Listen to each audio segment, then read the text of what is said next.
ખૂબ જ ટૂંકા ગાળામાં હજારો કસ્ટમરની પહેલી પસંદ બનેલી ટાટા એસ ઈવી કઈ રીતે લોકોને બમ્પર બચત અને મોટી કમાણી કરાવી રહી છે તે જાણવા આજે આપણે વાત કરવાના છીએ ટાટા એસ ઈવી ના એક હેપી કસ્ટમર સાથે। તો દોસ્તો આજે આપણે આવી ગયા છીએ ગુજરાતના રંગીલા શહેર એવા રાજકોટમાં અને આપણી સાથે છે જયદીપભાઈ જેઓ છે હેપી કસ્ટમર ટાટા એસ ઈવીના। જયદીપભાઈ પહેલાં તો એ જણાવો કે આ ગાડી આપણે ટાટા એસ ઈવી જે છે એ તમે લીધી એને કેટલો ટાઈમ થયો? 6 મહિના 6 મહિના જેવો થયો ને? તો આની પહેલાં તમારી પાસે કોઈ વાહન છે કે આ પહેલું ગાડી છે? ના, મારી પાસે ટોટલ 7-8 વાહન 7-8 આવે સ્મોલ કમર્શિયલ વ્હીકલ 7-8?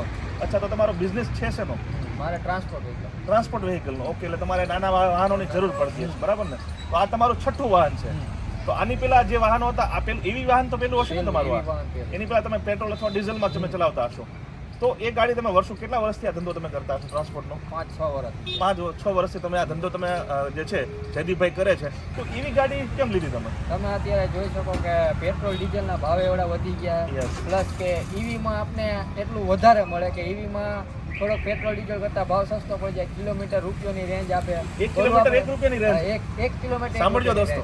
ઓકે, અને પ્લસ કે હું જે સીએનજી ગાડી છે એ હાંકતો મારે મહિને 12,000નો ગેસ જોતો, આ મારે 2,000નો મહિનો નીકળે, પ્લસ 10,000નો પ્રોફિટ। જોયું તમે જયદીપભાઈ જે પેલા સીએનજી ગાડી આ પ્રકારની વાપરતા એમાં મહિનાનો એનો ખર્ચ સીએનજી નો લગભગ 12,000 નો આવતો, હવે આમાં કેટલો આવે છે? 2,000 ખાલી, માત્ર 2,000 નો ખર્ચો આવે છે।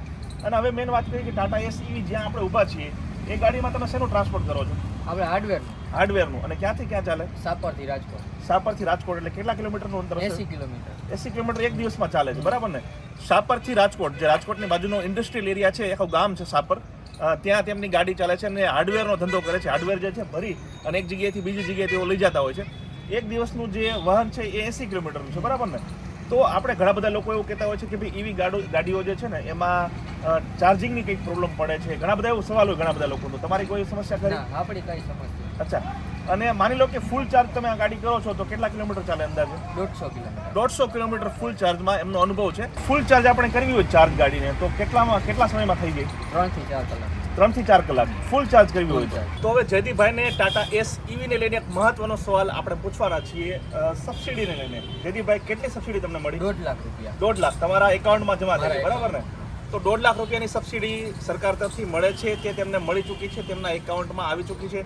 તો જ્યારે આના માટે શું ફોર્મ ભર્યું તો શું કર્યું તમે? હા, એ આપણે જે શોરૂમમાંથી જ્યાં ગાડી લઈ ત્યાં આપણે કહેવાનું હોય, એ લોકો ફોર્મ ભરી દે અને એની વેબસાઇટ આવે, વેબસાઇટ એ આપે અને પ્લસ એનો પાસપોર્ટ આપે। આપણે ગમે ત્યારે એની ટાઈમ આપણે જોઈ શકીએ કે આપણું પ્રોસેસ ક્યાં પહોંચી છે। અચ્છા, એટલે તમે જ્યાંથી ગાડી લીધી એ લોકોએ બધી વસ્તુ કરાવી દીધી તમને, તમારી ડિટેલ બધી ફિલઅપ કરાવી દીધું, બરાબર ને?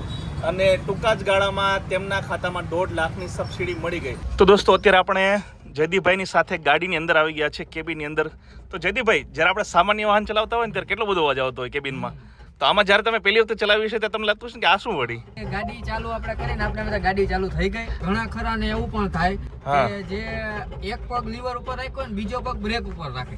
અચ્છા, ઘણા ખરા ને એવું થાય કે એક પગ ફ્રી થઈ ગયો લઈને એમ થાય કે બીજો પગ આપણે બ્રેક ઉપર રાખે, પણ નહીં, બીજો પગ નહીં રાખ, આપણે જે પગે લીવર મારીને એ પગે આપણે બ્રેક ઉપર પગ રાખવાનો। પણ હવે એવી ગાડીમાં તમે કીધું એક પગ છૂટો થઈ ગયો એટલે એકદમ શાંતિ થઈ જાય, નહીં? આવ શાંતિ, એક હાથ છૂટો થઈ ગયો તમારે, એક પગ છૂટો થઈ ગયો તમને આરામ મળે। અને ઘણા ખરા એવા પણ લોકો છે કે જેના પગમાં તકલીફ હોય ને એ લોકો પણ ઓલી ગાડી હાંકતા હોય, આપણે જે લીવર વાળી રેગ્યુલર ગાડી, એ લોકોને આપણે પણ કેવું જણાવવું છે કે તમે ઈવી ગાડી લેશો તો તમારે એક પગ પણ ઘણો ફ્રી થઈ જશે અને તમને ઘણો ફાયદો પણ થશે। ઘણા બધા લોકોને એવું કેવું હોય છે કે ભાઈ ચોમાસામાં પાણીના કારણે પ્રોબ્લેમ થતી હોય છે, તમને આવો કોઈ પ્રોબ્લેમ થયો ખરો? અડધે પગ લગીને પાણી ભરેલો, અડધા ટાયર ડૂબી ગયા, ગોઠણ સુધી પાણી ભરેલા ડૂબી ગયેલા, ત્યાં લગીને ગાડી આગળ કોઈ ઇશ્યુ નથી। અચ્છા, બંધ બી નથી પડી ગાડી। ચાલુ વરસાદમાં પણ તમે ચલાવી હશે તો એમાં કોઈ સમસ્યા તમને? કોઈ સમસ્યા નથી। તો જે લોકોને એ સવાલ હોય ને કે ભાઈ ટાટા એસ ઈવી લેશું અને ચોમાસું આવશે તો કદાચ એમાં પ્રોબ્લેમ થઈ શકે છે, તો જે હેપી કસ્ટમર છે જયદીપભાઈ, તેમનું એવું કહેવાનું છે કે ભાઈ એક ચોમાસામાં તેમણે ચલાવી છે ગાડી અને પાણી ભરેલું હોય ગોઠણ સુધીનું, જેમાં ટાયર આખા ડૂબી જાય એવી પરિસ્થિતિમાં તેમણે આ ટાટા એસ ઈવી ચલાવી છે, તેમને કોઈ સમસ્યા નથી આવી। કેટલું વજન તમે વહન કરતા હશો ફેરામાં? 1 ટનની અંદર? કંપની વાળા આપણે 600-700 kg ની આપે છે, આપણે 1 ટન લગી ભરી લીધો, ગાડી દબાતી નથી એની રીતની થાય। 1 ટન જેવો સામાન તેઓ રેગ્યુલર આમાં વહન કરે છે અને તેમનું એવું કહેવું છે કે ભાઈ ગાડી દબાતી નથી, ચલાવવામાં પણ કોઈ પ્રોબ્લેમ નથી આવતો, બરાબર ને? અને તમે સર્વિસ કોઈ કરાવી છે અત્યાર સુધી?